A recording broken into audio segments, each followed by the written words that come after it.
Hello friends, welcome back to my YouTube channel. आज हम पढ़ेंगे shielding effect and screening effect. बहुत सारे स्टूडेंट्स को ये कन्फ्यूज़न होती है कि शील्डिंग इफेक्ट क्या होता है और स्क्रीनिंग इफेक्ट क्या होता है। तो आज इस लेक्चर में हम यही पढ़ेंगे कि सबसे पहले ये पता होना चाहिए कि शील्डिंग इफेक्ट और स्क्रीनिंग इफेक्ट ये दोनों सेम इफेक्ट है। ठीक है, ये 2025 का हमारा फर्स्ट वीडियो रहेगा, तो प्लीज़ आप इसे देखिए, सुनिए। और अगर आपको कोई भी प्रॉब्लम है तो मुझे कमेंट सेक्शन में पूछ सकते हो, कि क्योंकि बहुत सारे बच्चों की ये क्वायरी आती है कि शील्डिंग इफेक्ट बहुत सारे बच्चों को समझ में ही नहीं आता। तो आज हम बहुत ही डिटेल में इसको पढ़ेंगे कि शील्डिंग इफेक्ट क्या होता है। राइट, और अगर आप मेरे चैनल पे पहली बार आए हो तो प्लीज़ चैनल को लाइक शेयर सब्सक्राइब ज़रूर कीजिएगा। अगर वीडियो पसंद आए तो प्लीज़ आप शेयर भी करिए अपने फ्रेंड्स के साथ, ताकि मैं ज़्यादा से ज़्यादा लेक्चर अपलोड करूं और ज़्यादा से ज़्यादा मेरी वीडियोस बच्चे देखें। तो आज हम बिना टाइम वेस्ट करे शुरू करते हैं कि शील्डिंग इफेक्ट क्या होता है।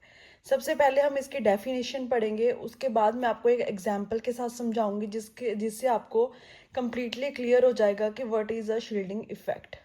Right. So let's start. In shielding effect, the inner shell of electron protect the outermost shell of electron. अब हमें पता है कि एक न्यूक्लियस होता है, न्यूक्लियस के अराउंड बहुत सारे इलेक्ट्रॉन्स रिवॉल्व करते हैं। तो शील्डिंग इफेक्ट में क्या होता है, जो इनर इलेक्ट्रॉन्स होते हैं वो प्रोटेक्ट करते हैं आउटर मोस्ट शेल को। जैसे कि हम एक एग्जांपल ले लेते हैं, अगर हम छोटे बच्चे हैं और हमारे पेरेंट्स जैसे हमें प्रोटेक्ट करते हैं क्योंकि वो बड़े हैं, ठीक है। तो बड़े छोटे की बात नहीं है, यहाँ पे ये लगा लो कि जो हमारे जैसे कि रेन हो रही है, ठीक है, तो हम अम्ब्रेला का यूज़ करते हैं, तो अम्ब्रेला क्या हमें रेन से प्रोटेक्ट करती है।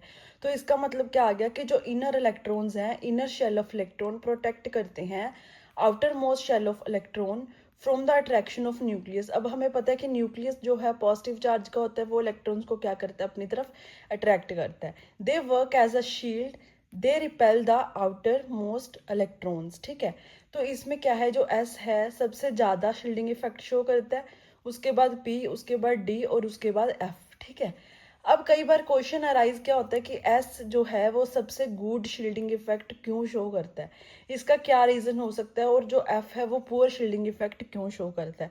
कई बार एग्जामिनर ये क्वेश्चन भी पूछ लेता है कि गुड शील्डिंग इफेक्ट कौन शो करता है और पुअर शील्डिंग इफेक्ट कौन शो करता है, ठीक है। तो इसका बहुत ही बेसिक सा और छोटा सा आंसर है कि एस जो है वो गुड शील्डिंग इफेक्ट है।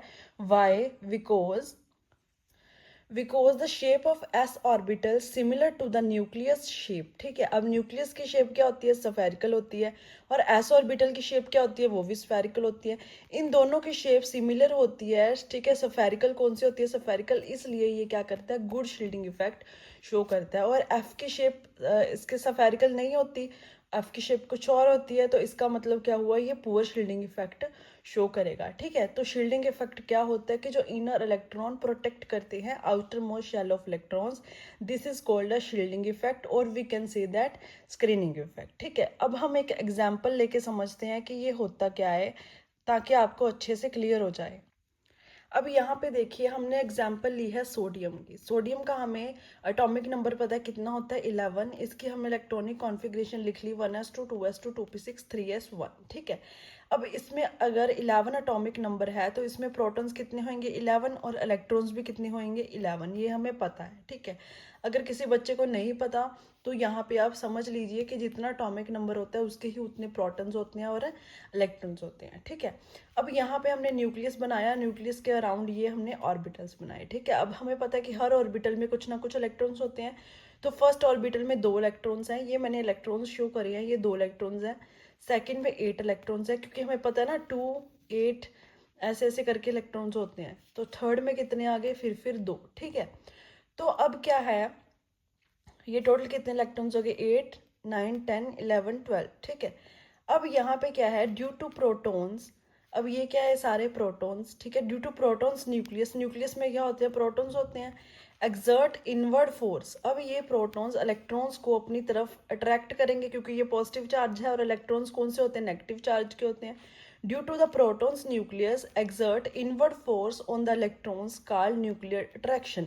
अब यहाँ पे न्यूक्लियर अट्रैक्शन क्या होता है कि जो न्यूक्लियस है वो इलेक्ट्रॉन्स को अपनी तरफ, मतलब इनवर्ड जो है, वो अट्रैक्ट कर रहा है जो फोर्स लग रही है अट्रैक्ट करने में उसको हम क्या कहते हैं, न्यूक्लियर अट्रैक्शन। ठीक है।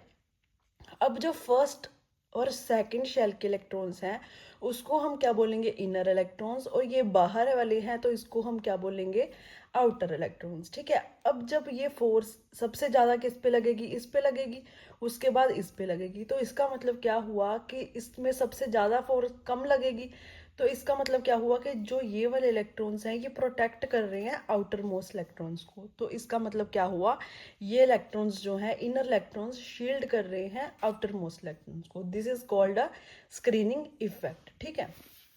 ये मैंने नीचे भी यही बताया कि जो इलेक्ट्रॉन्स फर्स्ट और सेकंड शेल में हैं उसको हम बोलेंगे इनर इलेक्ट्रॉन्स या फिर कोर इलेक्ट्रॉन्स, और जो लास्ट शेल में इलेक्ट्रॉन्स प्रेजेंट है उसको हम बोलेंगे आउटर मोस्ट इलेक्ट्रॉन्स। ठीक है। अब जो स्क्रीनिंग इफेक्ट है वो हम समझेंगे कूलम लॉ के अकॉर्डिंग, और यहाँ पे हम कुछ क्वेश्चंस भी डिस्कस करेंगे, वो हम नेक्स्ट लेक्चर में करेंगे कि जो स्क्रीनिंग इफेक्ट है वो पीरियड में कैसे रहता है और ग्रुप में कैसे रहता है इन द पीरियोडिक टेबल। ठीक है। वो हम नेक्स्ट लेक्चर में डिस्कस करेंगे। इस लेक्चर में हम यही समझेंगे कि स्क्रीनिंग इफेक्ट या फिर शील्डिंग इफेक्ट क्या होता है। अब शील्डिंग इफेक्ट तो हमने पढ़ लिया, अब शील्डिंग इफेक्ट हम पढ़ेंगे according to the Coulomb's law. Coulomb ने क्या बोला कि what is a shielding effect. तो यहाँ पे देखिए कूलम ने यहाँ पे दो चार्जेस लिए, पॉजिटिव माइनस, पॉजिटिव माइनस। अब इसमें कुछ ना कुछ डिस्टेंस रहेगा जिसका नाम हमने दे दिया R1, और यहाँ पे भी कुछ ना कुछ डिस्टेंस दे दिया जिसका नाम हमने दे दिया R2। अब ये जो डिस्टेंस है वो कम है एज कम्पेयर टू R2। अब जब यहाँ पे डिस्टेंस कम रहेगा तो उसकी अट्रैक्शन ऑफ फोर्स क्या रहेगी, ज़्यादा रहेगी, because the distance in R1 is less than R2। ठीक है। इसके अकॉर्डिंग इसका जो डिस्टेंस है वो कम है, जिसका डिस्टेंस कम होएगा उसमें अट्रैक्शन ऑफ फोर्सेस क्या रहेंगी, ज़्यादा रहेंगी। ठीक है। अब यहाँ पे देखिए डिस्टेंस क्या है, ज़्यादा है, इसमें अट्रैक्शन ऑफ फोर्स क्या रहेगी, कम रहेगी। तो इसका मतलब कूलम ने हमें क्या बताया, कूलम ने हमें बताया कि so the outer most shell of electrons has less force of attraction because of largest distance from the nucleus. अब हमें पता है कि जो न्यूक्लियस है उसके अराउंड जो शेल्स बने हुए हैं, जो लास्ट शेल है उसका डिस्टेंस जो न्यूक्लियस से ज़्यादा है। अब ज़्यादा डिस्टेंस है तो मतलब उसकी जो अट्रैक्शन ऑफ फोर्स है वो कम रहेगी। ठीक है। यही हमें कूलम ने बताया, अट्रैक्शन ऑफ फोर्स कम रहेगी जिसमें डिस्टेंस क्या होएगा, ज़्यादा होएगा। ठीक है। This is a coulomb law.